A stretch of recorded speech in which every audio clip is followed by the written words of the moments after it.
Good morning and welcome to my channel. আজকে দশমী আর দশমী সবাইকে জানাই শুভ বিজয়া দশমী। ছোটদের অনেক অনেক ভালোবাসা, বড়দের প্রণাম আর সবার জন্য শুভেচ্ছা দশমী। আশা করি সবাই পুজো ভালো কাটিয়েছেন, সবাই ভালো আছেন। আমাদের কাশ্মীর ট্যুর এখনো চলছে। আর এখন দেখুন আমার পেছনে ডাল লেক, এই আমাদের হাউস বোটটা ছিল। এই হাউস বোট থেকে আমরা এখন বেরিয়ে যাচ্ছি। আমাদের এই ডাল লেকের পাড়েই আছে নেহেরু হোটেল। তো নেহেরু হোটেলে আজ থেকে আমাদের বুকিং আছে বাড়ি যাওয়া পর্যন্ত। আজকে যাব আমরা সোনমার্গ। চলুন এখান থেকে বেরিয়ে যাই। এখান থেকে বেরিয়ে এই শওকত ভাই আমাদের পৌঁছে দেবেন ঘাটে। আর ওখান থেকে আমাদের গাড়ি নিয়ে আমরা নেহেরু হোটেলের লাগেজ রাখবো আজকে, রেখে তারপরে ওখান থেকে সোনমার্গ বেড়াতে যাব। তো চলুন সোনমার্গ আপনাদের সাথে শেয়ার করব। আর আমাদের এই কাশ্মীর ট্রাভেল ব্লগটা কেমন লাগছে আপনাদের নিশ্চয়ই জানাবেন। এইটার মধ্যে আজকে করে আমরা লাগেজ তুলে ওই পারে যাব। এই দেখুন লাগেজ গুলো এটাতে ওঠাবে। ওই যে সামনে হচ্ছে শওকত ভাই, যার হাউস বোটে আজকে আমরা ছিলাম কালকে রাতটা। এটার মধ্যে জিনিসগুলো উঠবে। তো চলুন যাওয়া যাক। সকাল ৬টা মতো বাজে আর আমরা তো বেরিয়ে পড়েছি দেখলেন। আর শিকারায় ডাল লেক পার হতে এই সকালবেলাটা অস্বাভাবিক সুন্দর লাগছে। এটা বলে বোঝানো যাবে না। দেখুন সূর্য সবে উঠতে শুরু করেছে আর তার রঙিন ছটা ডাল লেকের উপর জলের উপর পড়েছে। এই যে আমাদের এইচবি পিন্টাল হাউস বোট, যেটা ছেড়ে আমরা আজকে চলে যাচ্ছি নেহেরু হোটেলের জন্য। তো কেমন লাগছে আপনাদের এই ডাল লেক? এইচবি পিন্টাল হাউসবোট ছেড়ে আমরা ডাল লেকের এপারে চলে এলাম। আর এই হচ্ছে আমাদের বাকি দুদিনের নেহেরু হোটেল, যেখানে আমরা থাকবো 4 তারিখ পর্যন্ত। 5 তারিখ আমরা ফিরবো। তো এই হচ্ছে নেহেরু হোটেলের বাইরেটা। ভেতরটা নিশ্চয়ই আপনাদের দেখাবো, পরে দেখাবো সেটা। এখন আপাতত আমরা এখানে লাগেজ রাখবো। লাগেজ রেখে আমরা বেরোবো সোনমার্গের উদ্দেশ্যে। আমরা নেহেরু হোটেলে লাগেজ রেখে চলে এলাম ডাল লেকের পাড়ে। জাস্ট অপোজিটেই নেহেরু হোটেল। আর এই যে এখান থেকে দেখা যাচ্ছে, দেখুন ওখানে লেখা আছে নেহেরুস। হোটেলটা কিন্তু অসাধারণ, দেখছেন সুন্দর লাগছে হোটেলটা দেখতে। আর বিশাল বড় হোটেলটা। আমরা এখন গাড়ির জন্য দাঁড়িয়ে আছি। এটা হচ্ছে ঘাট নাম্বার 14। ঘাট নাম্বার 14 ঠিক উল্টো দিকেই হচ্ছে নেহেরু হোটেল।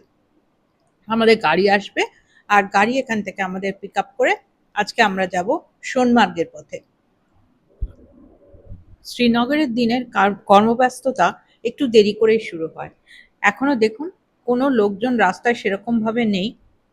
কয়েকজন মর্নিং ওয়াকের জন্য বেরিয়েছে। গাড়ি এসে গেছে আর আমরাও রওনা দিলাম সোনমার্গের উদ্দেশ্যে। আর সকাল সকাল ওয়েদারটা কিন্তু ভীষণ মনোরম ওদের। এত সুন্দর ঠান্ডা হাওয়া দিচ্ছে আর সূর্য সবে উঠছে। পাহাড়ে মনে হচ্ছে পাহাড়ের পেছন থেকে সূর্যটা উঠছে। আমাদের গাড়িটা পুরো ডাল লেকটা একবার সার্কেল ওয়াইজ ঘুরে রাস্তা ধরবে সোনমার্গের উদ্দেশ্যে।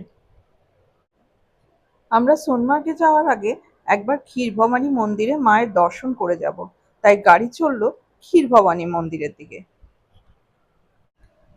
সোনমার্গ যাওয়ার রাস্তায় আমরা একটুখানি মাইন্ড চেঞ্জ করে আগে ভাবলাম মায়ের দর্শন করে যাই। কোথায় মায়ের দর্শন করব? ক্ষীরভবানী মন্দির, যেটা হচ্ছে মা দুর্গার মন্দির। আর শ্রীনগর থেকে তার দূরত্ব হচ্ছে মাত্র 25 কিলোমিটার। ক্ষীরভবানী মন্দির হচ্ছে 5223 ফুট উচ্চতায় অবস্থিত। তো চলুন যাই আমরা ক্ষীরভবানী মন্দিরে গিয়ে মায়ের দর্শন করি আগে, তারপর বাকি দিনটা কাটাবো। এই হচ্ছে ক্ষীরভবানী মন্দির, যেটা আমি বললাম শ্রীনগর থেকে 25 কিলোমিটার দূরে। আর এই ক্ষীরভবানী মন্দির হচ্ছে মা দেবী দুর্গার মন্দির। এই দেবী দুর্গার মন্দিরে আশ্চর্য একটা ঘটনা আমি যেটা দেখলাম, যত সিআরপিএফ বিএসএফ জওয়ানরা এখানে আছেন, যারা আমাদের নিত্যদিন প্রোটেকশন করে যাচ্ছেন, তারা প্রত্যেক দিন কাজের বেরোবার আগে এইখানে মায়ের মন্দিরে পুজো দিয়ে তবে তাদের দিন শুরু করে। খুব ভালো লাগলো দেখে। চলুন আমরা এবার ভেতরে যাব। এটার ওপেনিং টাইম হচ্ছে 7টা। আর ক্লোজিং টাইম হচ্ছে 5:30-এ। কি সুন্দর শান্ত জায়গাটা, দেখুন আমার পেছনটা দেখুন, খুব সুন্দর একটা জায়গা। মানে এটা কোইন্সিডেন্ট কিনা জানি না, আমরা ষষ্ঠীর দিন গেলাম বৈষ্ণোদেবী, আমরা দশমীর দিন এলাম ক্ষীর ভবানী। তো দুর্গাপুজোর শুরুতে আমরা বৈষ্ণোদেবী গিয়ে মাতাজির দর্শন করলাম। এখন দশমীর দিনে আবার দুর্গা মায়ের দর্শন করব ক্ষীর ভবানী টেম্পলে। এই যে টেম্পলের দরজা,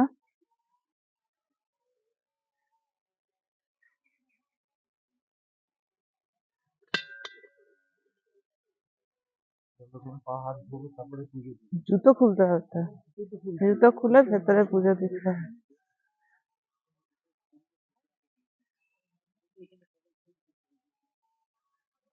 এই যেটা চিনার গাছ, চিনার গাছ কি কাজে লাগে?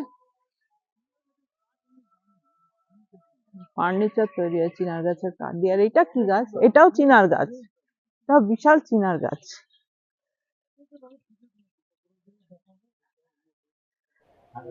মায়ের মন্দিরের একটু দূরে হচ্ছে যেটা নাট মন্দির বলা হয়, সেখান থেকে মায়ের দর্শন করতে হয়।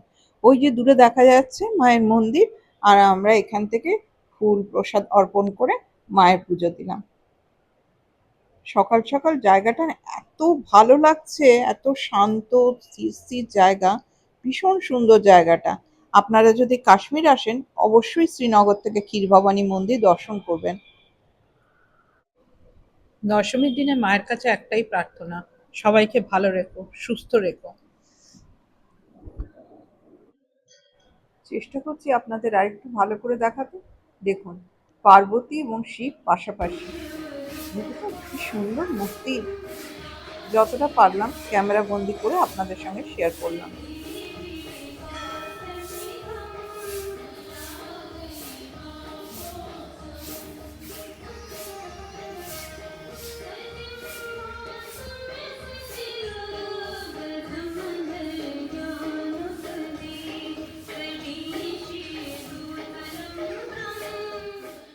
ক্ষীর ভবানী মন্দিরে পুজোর এরকম সেভাবে কোনো কিছু নেই। ওখান থেকে আমরা গোলাপ ফুল নিলাম, তারপরে মন্দিরে ওখানে ছুঁড়ে দিলাম, সেটা আপনারা দেখলেন, মানে ঠাকুরের কাছে অঞ্জলি হিসেবে।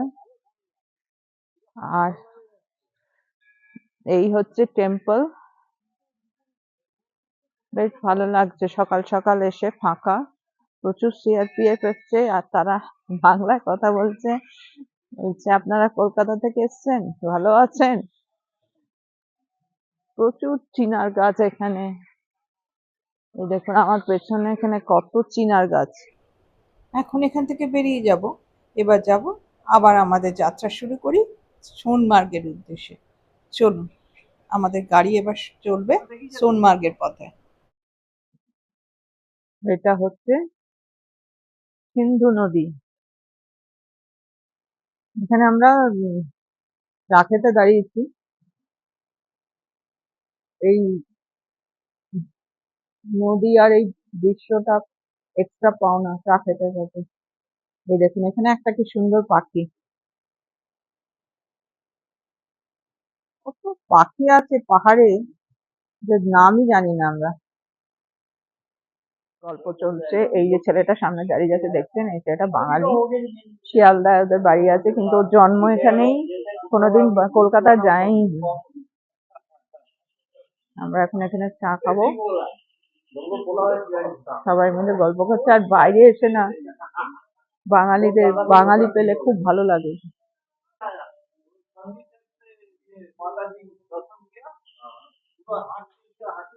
पैदल गए थे, স্যান্ডউইচ, গ্রিল স্যান্ডউইচ, ওই ওইটা দিয়ে দেখেছে, ওই যে ওপরের টেম্পলটা। না না, ওপরে যে শিব ঠাকুরের ইয়েটা।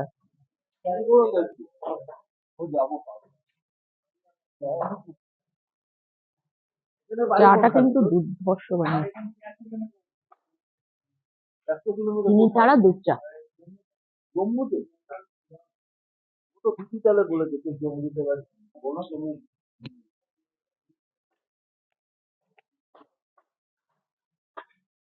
আমরা ট্রিপ ব্যাগ নিয়ে বেরিয়ে পড়েছি আবার। এখন যাব, অ্যাকচুয়ালি প্রোগ্রামটা প্রথমে ছিল সোনমার্গের, এখন আমরা যেটা ঠিক করলাম যে জজিলা পাস যাব। এখন আমরা ডাইরেক্ট জজিলা পাস যাচ্ছি, আর কার্গিল ওয়ার মেমোরিয়াল দেখবো, দেখে তারপরে ফেরার সময় সোনমার্গ হয়ে ফিরবো।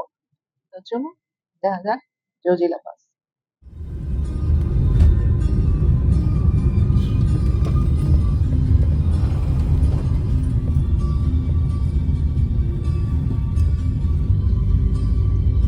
পাহাড়ের রাস্তা শোনা যাচ্ছে। আমরা যাচ্ছি জজিলা পাস, যেটা 11,500 ফুট উঁচুতে।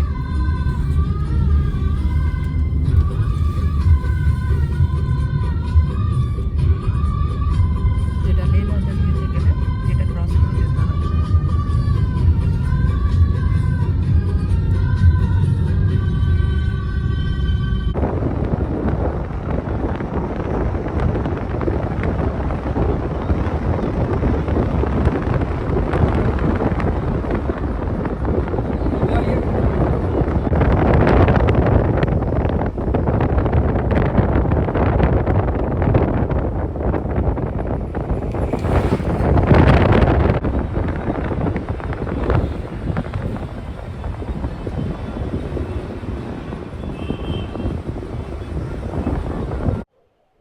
অসাধারণ কিছু প্রাকৃতিক দৃশ্যের সাক্ষী হয়ে রইলাম।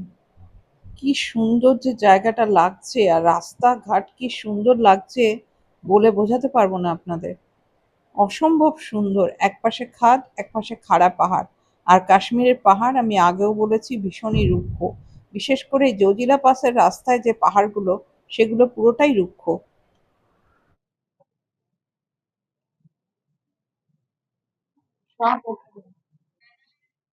সোনমার্গ টানেল আসছে, দেখুন সামনে, এই যে সামনে সোনমার্গ টানেল আসছে।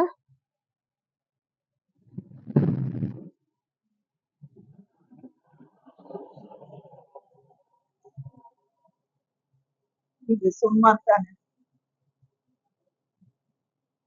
कितना फीट है, कितना लंबाई है? 4-5 किलोमीटर। सोनमार्ग टानल।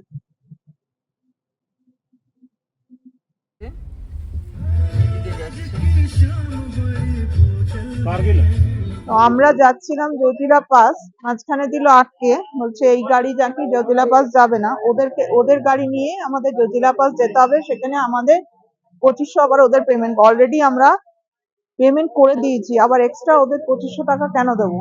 সেই জন্য আমাদের সঙ্গে যে রবি শর্মা জি, যে আমাদের ড্রাইভার আছেন, উনি বলছেন এখানে গাড়ি নিয়ে আসবেন, উনি অন্য গাড়ি, মানে ওই গাড়িতে করে আমরা যাব। এখনো পর্যন্ত সেটাই ঠিক হয়েছে, জানি না পাবো কিনা। তো যদি ওপরে যেতে পারি আপনাদের সাথে শেয়ার করবো নিশ্চয়।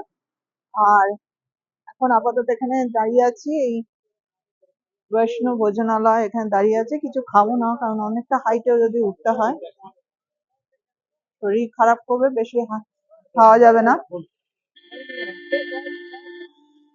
আপাতত এই সিচুয়েশন, দেখা যাক এখন কি হয়। তো আমরা এখন অন্য একটা গাড়িতে উঠে পড়েছি, ওই গাড়িটা আমাদের এখানকার লোকাল গাড়ি নিয়ে আমরা এগিয়ে চলেছি জিরো পয়েন্টের দিকে। আর বাকি সব পয়েন্টস গুলো ওনারা আপনাদের দেখাবেন, এগুলো আমিও আপনাদের সাথে শেয়ার করবো। পিচ পয়েন্ট আসছে। দেখে এই রাস্তা দেখে আপনাদের কি মনে হচ্ছে বলুন তো? সত্যি কি একে বর্ণনা করা যায়, না শুধু চোখে দেখতে হয়, উপভোগ করতে হয়? সৌন্দর্যকে মস্তিষ্কে, প্রাণে, হৃদয়ের মধ্যে গেঁথে নিতে হয়। কি অসাধারণ দৃশ্য দেখুন! ওই উঁচু উঁচু পাহাড়ের ওপরে হালকা হালকা বরফ জমে আছে, আর এই পাহাড়গুলো দেখুন, কে যেন রং তুলি দিয়ে এঁকে দিয়েছে পাহাড়গুলো।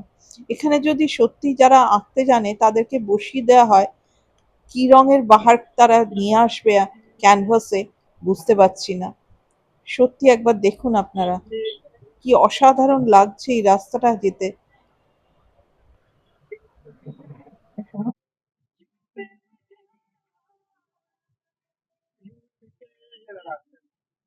কাশ্মীরের লাস্ট ভিলেজ এটা, এই নিচে এখানে দাঁড়াবে। কাশ্মীরের লাস্ট ভিলেজ।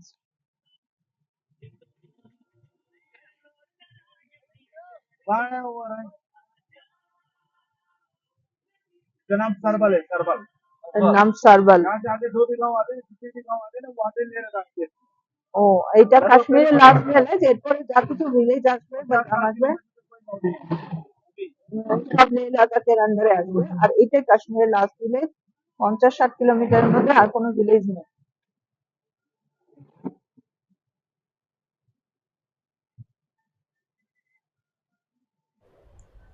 সামনের রাস্তাটা দেখুন, এঁকে বেঁকে চলেছে। ওই দূরে দূরে গাড়ি এদিক দিয়ে আসছে। একটাই রাস্তা, ওয়ান ওয়ে, গাড়ি যাচ্ছে আবার গাড়ি আসছে। যারা এই রাস্তায় গাড়ি চালায় অসাধারণ, তাদের মানে কি বলবো, এত ব্যালেন্স ভালো। আমরা জজিলা পাসের রোড ধরে নিয়েছি। গাড়ি এত মারাত্মকভাবে নড়ছে যে ভিডিও করাই অসম্ভব হয়ে যাচ্ছে। দেখুন, গাড়ি একবার এদিকে বেঁকছে, একবার ওদিকে বেঁকছে। আর রাস্তাটার কি অবস্থা! এখানে হাটের রুগীরা আসলে যদি সত্যি খুব ভয় পেয়ে থাকেন তাহলে আসবেন না, মনের সাহস নিয়ে আসবেন, প্রকৃতিকে উপভোগ করতে আসবেন। আর এখানে আরেকটা ব্যাপার আছে, যে কোনো মুহূর্তে কিন্তু ওয়েদার চেঞ্জ হতে পারে। হঠাৎ করেই হয়তো দেখা গেল যে বৃষ্টি, মেঘ আকাশ ছেয়ে গেল, বৃষ্টি এলো আর ওপর থেকে পাথর গড়িয়ে পড়লো, রাস্তা বন্ধ হয়ে গেল। সব থেকে ডেঞ্জারাস রোড হচ্ছে জজিলা পাসের, এই সব থেকে ডেঞ্জারাস পাস এটা, জজিলা পাস। যে কোনো মুহূর্তে যা কিছু হতে পারে, কিন্তু সবই তো ঈশ্বরের হাতে। তাই সবটাই মেনে মেনে নিয়ে মনে ঈশ্বরের উপর ভরসা রেখে সামনের দিকে এগিয়ে যেতে হবে। ঠিক পৌঁছে যাবো গন্তব্যে। এই বড় বড় ট্রাকগুলো কিভাবে টার্ন নিচ্ছে দেখুন।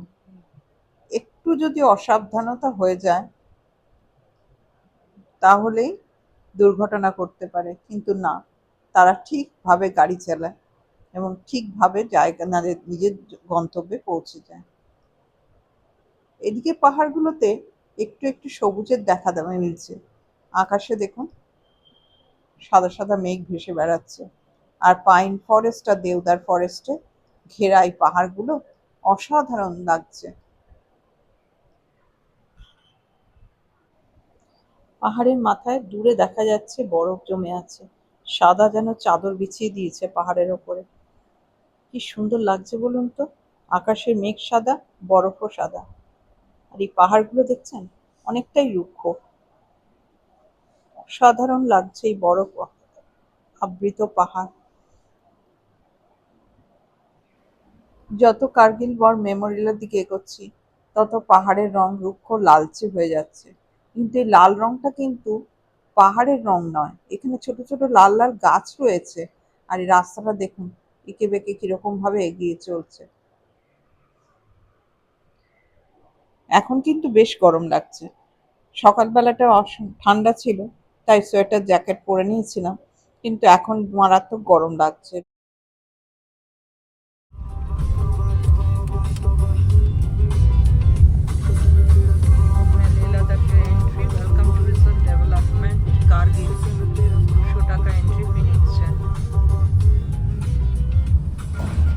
ये कौन लेता है एंट्री फी? লেহ লাদাখে এন্ট্রি ফি। সোনমার্গে যেখানে আমরা গাড়িতে উঠলাম সেখান থেকে দ্রাস হচ্ছে 75 কিলোমিটার, মানে 0 হচ্ছে 35 কিলোমিটার, আর 40 কিলোমিটার, মানে টোটাল 75 কিলোমিটার আমরা ওখান থেকে ট্রাভেল করছি, প্রায় 12,000 ফুট ওপরে। সেরকম কোনো প্রবলেম হচ্ছে না এখন। দ্রাস আর 15 কিলোমিটার বাকি আছে আমাদের যেতে। জায়গাটার নাম পান্ড্রাস। ছোট ছোট গ্রাম আছে, ছোট বাড়ি।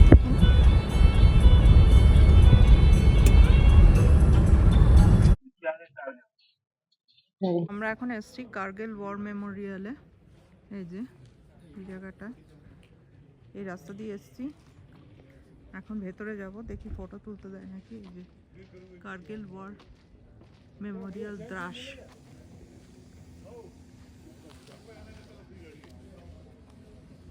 চলুন ভেতরে যাই। এই যে আমরা ভেতরে ঢুকে গেছি কার্গিল মেমোরিয়াল ওয়ারে।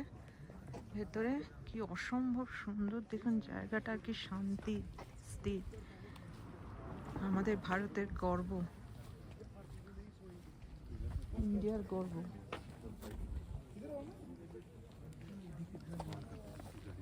পাথরে যাবে না, পাথরে যেতে বারণ করেছেন, কোথাও বসা যাবে না।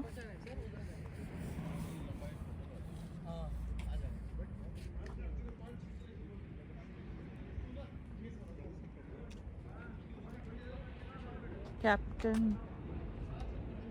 ক্যাঙ্গুরুস, মহাবীর চক্র, কি সুন্দর সুন্দর গোলাপ দেখুন, আর কি অসাধারণ। এখানে সামনে হেলিপ্যাড রয়েছে। পড়তে বলো না, মুশকিল। উল্টা দেখো,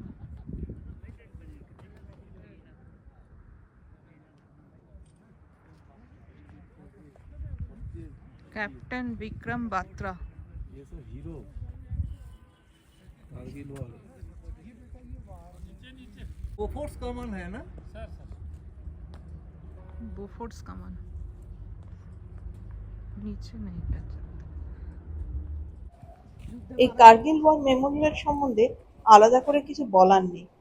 কার্গিল ওয়ারে যারা নিজেদের প্রাণ বিসর্জন দিয়েছে যাতে আমরা সেফলি থাকতে পারি, তাদের স্মৃতির উদ্দেশ্যে এই যে শহীদ মিনার, কত কত মানুষ এখানে প্রাণ দিয়েছে একবার ভেবে দেখুন তো, যাদের জন্য আজকে আমরা নিশ্চিন্তে ঘুমাতে পারি রাত্রে। ভাবলেই না কিরম গায়ে কাঁটা দিয়ে ওঠে। ভেতরে ঢুকে টোটালি ইমোশনাল হয়ে গেছি।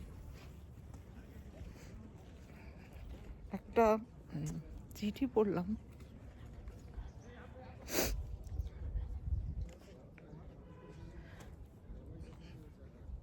যে চিঠিটায়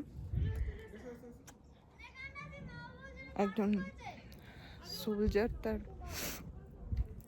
বাবা মাকে লিখেছে, যে বলতেই পারছি না।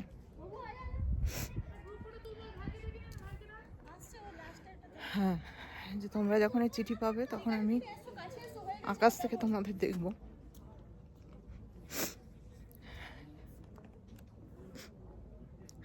সরি, পরে কথা বলছি।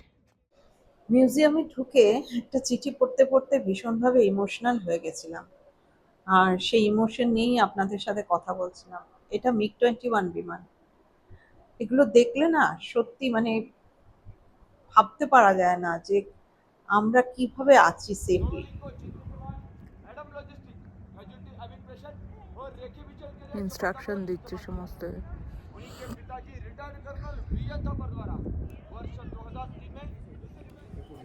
কার্গিল মেমোরিয়ালের অনেক কিছু দেখে অনেক কিছু মাথায় নিয়ে বেরিয়ে গেলাম।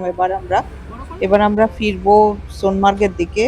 আর এই দ্রাস যেখানে কার্গিল মেমোরিয়াল ওয়ার, সেখানটা হচ্ছে second coldest place in the world. ফেরার সময় গাড়ি তো যাওয়ার সময় প্রচুর ধুলো হয়েছিল, তো এখন গাড়ি ধুচ্ছে। রাস্তায় একটা অসম্ভব সুন্দর ব্যবস্থা দেখলাম, যে ঝর্ণার জল পড়ছে আর সেখানে গিয়ে গাড়িটাকে দাঁড় করাচ্ছে আর গাড়িটা নিজে থেকেই ধোয়া হয়ে যাচ্ছে। ওই দেখুন জল আসছে সামনে দিয়ে। যাওয়ার সময় আমরা কোনো ভিউ পয়েন্টে দাঁড়াইনি। এটা হচ্ছে জোজিলা অ্যাটিটিউড, 11,649 ফিট উচ্চতায়। এটা একটা ভিউ পয়েন্ট, এখানে অনেকে ছবি তুলছে দাঁড়িয়ে, আর খুব সুন্দর জায়গাটা। তো এখানেও আমরা দাঁড়িয়ে কিছু ছবি তুলে নিলাম। এতক্ষণ আমরা লাদাখ এরিয়ায় ছিলাম, লে এরিয়ায় ছিলাম, এখন আবার আমরা কাশ্মীরে ঢুকে পড়লাম। এটা আরেকটা ভিউ পয়েন্ট, চারদিকটা দেখুন কি ওই দূরে দূরে পাহাড় থেকে নদী নেমে যাচ্ছে, কি অসাধারণ লাগছে না? এই যে জজিলার পাসের ওপরে অনেক গোটাই ভিউ পয়েন্ট আছে। আগে একটা দাঁড়ালাম, এটা আরেকটা।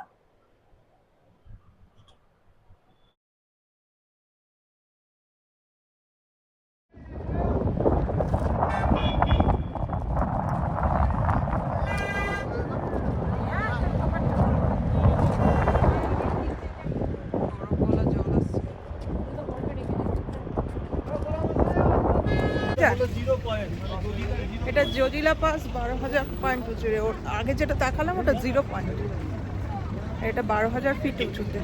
এই দিকটা দেখো কিরকম গাড়িগুলো উঠছে না।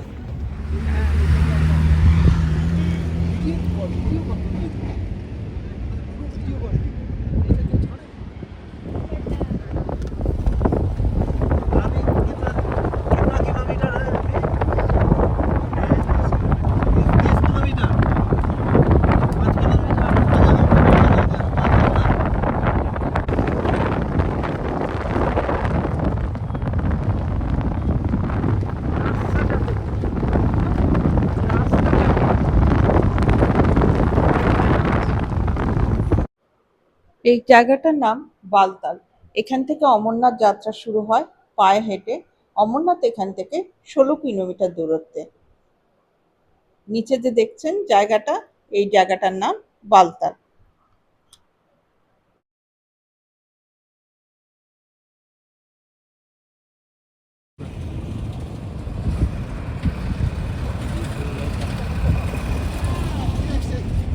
और सर ठीक हो? हाँ हाँ ठीक है, चलिए। ठीक है सर। Okay sir. नहीं नहीं, घोड़े पे नहीं घोड़े पे उठते नहीं हम, चढ़ेगा। नहीं चढ़ते। चल उसको साइड में। सोनमार्ग। वो पागल है, ऐसे 2 मिनट रुक जाता बड़ी गाड़ी। जहाँ देखा देख के आया है वो ग्लेशियर देख लिया। मैंने बोला ना उस दिन इधर है manager. VIP hotel, hotel Snowland. जी सर, मैंने उसको बोला था सोने की चाय भी कप देते हो आप। बोलता है नहीं यार, मैंने बोला वो नेता लोग बड़े लोग उनको कैंप पे 2 लाख ही होता है कि नहीं सर? সোনমার্গ মেডো। এখান থেকে সবাই ঘোড়ায় করে উঠে গ্লেসিয়ার পয়েন্ট যায়। গ্লেসিয়ার এখন কোথায় আছে? এখন তো বরফ পড়ছে না।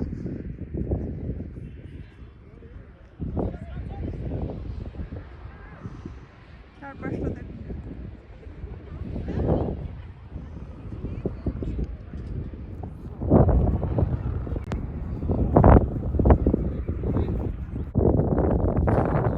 ওইখানে ঘোড়া। হ্যাঁ, ওই যে বরফ, ওই যে বরফ দেখা যাচ্ছে।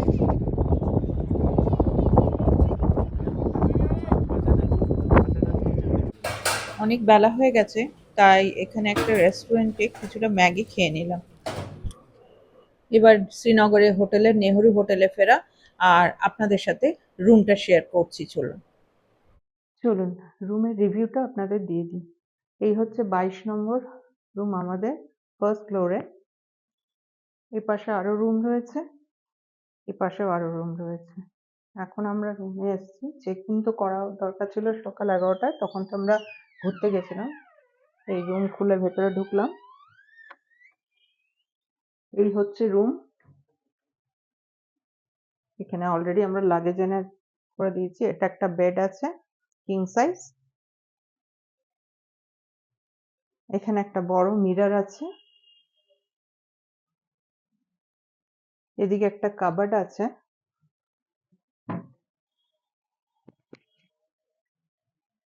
এই যে কাবার্ড আছে, অলরেডি আমরা নিজেদের জিনিসপত্র কিছু কিছু রেখেছি। এখানে একটা মোটা কম্বল মতো রয়েছে। নিচে আরেকটা কাবার্ড আছে, এটা আপাতত ফাঁকা, কিছু নেই। এই যে কিচ্ছু নেই এখানে। এটা ইন্টারকম রয়েছে, একটা প্লাগ পয়েন্টস আছে, বেড সাইড ল্যাম্প আছে, এপাশে একটা আছে, ওপাশে একটা আছে। এখানে কিটস দেওয়া আছে, টি কফি যা যা থাকে নর্মালি, দুধ, চিনি। আর এখানে কেটল রয়েছে, গরম জল করা, দুটো কমপ্লিমেন্টারি জলের বোতল দিয়েছে। এখানে একটা টিভি আছে। আর এখানে সিটিং অ্যারেঞ্জমেন্ট আছে, এখানে একটা চেয়ার আছে, এখানে একটা চেয়ার আছে, একটা সেন্টার টেবিল রয়েছে। এপাশেও একটা বেড সাইড টেবিল আছে, তার মধ্যে দুটো গ্লাস আর একটা জলের জগ দিয়েছে। আর এই হচ্ছে ভিউ বাইরেটা, লেক দেখা যাচ্ছে, ডাল লেক। বাইরে বসারও অ্যারেঞ্জমেন্ট আছে। মানে কার্টেন দেওয়া আছে, কার্টেন টেনে দিতে পারেন আপনি যখন রাত্রেবেলা। তো এই হচ্ছে রুম রিভিউ। আর এখন ফ্রেশ হব, সারাদিন ঘুরে এসেছি, তারপরে আবার আপনাদের সাথে কথা বলছি। দাঁড়ান, ওয়াশরুমটা তো আপনাদের দেখানো হয়নি, দেখিয়ে দিই। এটা হচ্ছে ওয়াশরুম। এখানে কমোড আছে, গিজার আছে, বেসিন আছে, আর এদিকটা হচ্ছে ওয়েট এরিয়া, বালতি, মগ, চান করা যা কিছু সরঞ্জাম রয়েছে। এইখানে হ্যাঙ্গার আছে জামা কাপড় রাখার, টাওয়েল রাখার, আর একটা বড় মিরর রয়েছে এখানে। এই হচ্ছে ওয়াশরুম, ভীষণ নিট অ্যান্ড ক্লিন। তো এখন তো ফ্রেশ হয়ে গেছি, এখন ইয়েতেই আছি, হোটেলে আছি। এই দেখছেন হোটেলে বসে আছি বিছনার উপরে, সারাদিন ঘুরে প্রচন্ড টায়ার্ড। আর এখন নিয়েছি আমরা এই যে ভেজ পকোড়া নিয়েছি, 1 প্লেট দিয়ে গেছে ভর্তি ভেজ পকোড়া। আর তার সাথে আমরা পকোড়াটা এই যে এইভাবে দেখি, একটু ভালো করে আপনাদের দেখাই। এই যে ভেজ পকোড়া দিয়েছে, এই যে এখানে সস আছে, আর দুটো চা আছে। একটা হচ্ছে লিকার টি উইদাউট সুগার, আর একটা আছে মিল্ক টি উইদাউট সুগার।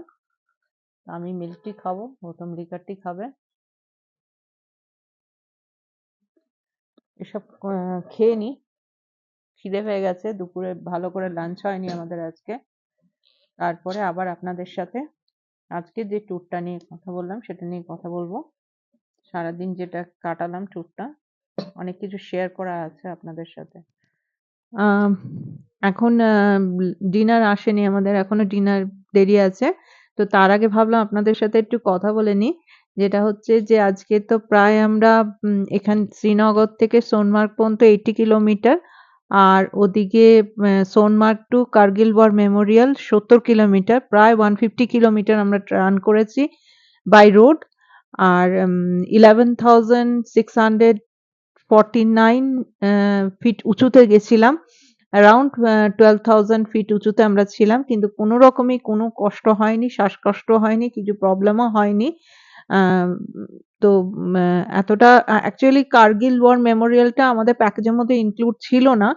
এটা যেহেতু আমরা দুধপাত্রি যেতে পারিনি, সেই জন্য ওটা বন্ধ আছে, যার জন্য আমরা তখন এটা ইনক্লুড করে নিলাম এটার মধ্যে। আর এর জন্য আমাদের এডিশনাল 5,500 পেমেন্ট করতে হচ্ছে, ড্রাইভারকে পেমেন্ট করতে হয়েছে। তো এখন কার্গিল ওয়ার মেমোরিয়াল দেখে সত্যি ভীষণ ভালো লেগেছে। আপনারা দেখেছেন যে আমি একটু ইমোশনাল হয়ে পড়েছিলাম, কারণ একটা চিঠি পড়ছিলাম, যেখানে প্রচুর চিঠি আছে, মানে শেষ চিঠি, যারা শহীদ হয়েছেন তাদের শেষ চিঠি আছে। তো একটা চিঠি হঠাৎ করে চোখে পড়ে গেল, তো সেটা পড়ছিলাম, পড়তে পড়তেই একটু ইমোশনাল হয়ে পড়েছিলাম। যে কোনো মানুষই হয়ে যাবে, যে ওই চিঠিটা পড়লে যে কোনো মানুষই ইমোশনাল হয়ে যাবে। তো আজকের ব্লগটা আপনাদের কেমন লাগলো নিশ্চয়ই জানাবেন। এই পুরো ভিডিওটা সকাল থেকে Sonamarg, Kargil war memorial, zero point, Zojila pass, এই সবকিছু নিয়ে আজকের ভিডিওটা আপনাদের কেমন লাগলো নিশ্চয়ই জানাবেন। ভালো লাগলে কমেন্ট করবেন, শেয়ার করবেন। আর ডিনার আসবে একটু পরে, ডিনার আসলে ডিনারটা আপনাদের সাথে শেয়ার করছি। তো আজকে ডিনারে কি কি নিয়েছি দেখাই আপনাদের। এখানে আছে কড়াই পনির, এটা হচ্ছে রাজমা, এখানে 4টে তাওয়া রুটি আছে, আর এটা দিয়েছে স্যালাড। এই হচ্ছে ডিনার। আর ফিরনিটা আসবে, ফিরনি আসলে আপনাদের দেখাচ্ছি। এখানে ফিরনি দিয়ে গেছে, ফিরনির টেক্সচারটা দেখুন, এখানে পাতলা। আর আমরা যে ফিরনি কলকাতায় খাই সেটা একদম জমাট থাকে মাটির জায়গায়। এটা আমি একটু টেস্ট করে বলছি আপনাদের কেমন হয়েছে ফিরনিটা।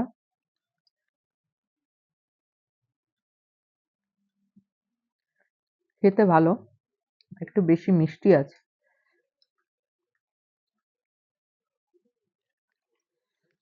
আমাদের ডিনার অলমোস্ট কমপ্লিট। আজকের ভিডিওটা তাহলে শেষ করি। আপনি ভালো থাকবেন, সুস্থ থাকবেন, সাবধানে থাকবেন। পুজো শেষ, আজকে দশমী চলে গেছে। আমাদের কালকে গুলমার্গ ট্রিপ আছে। কাল আমরা গুলমার্গ যাব, সাইট সিন করব, তার ভিডিও আসবে। স্টে টিউন, দেখতে থাকুন।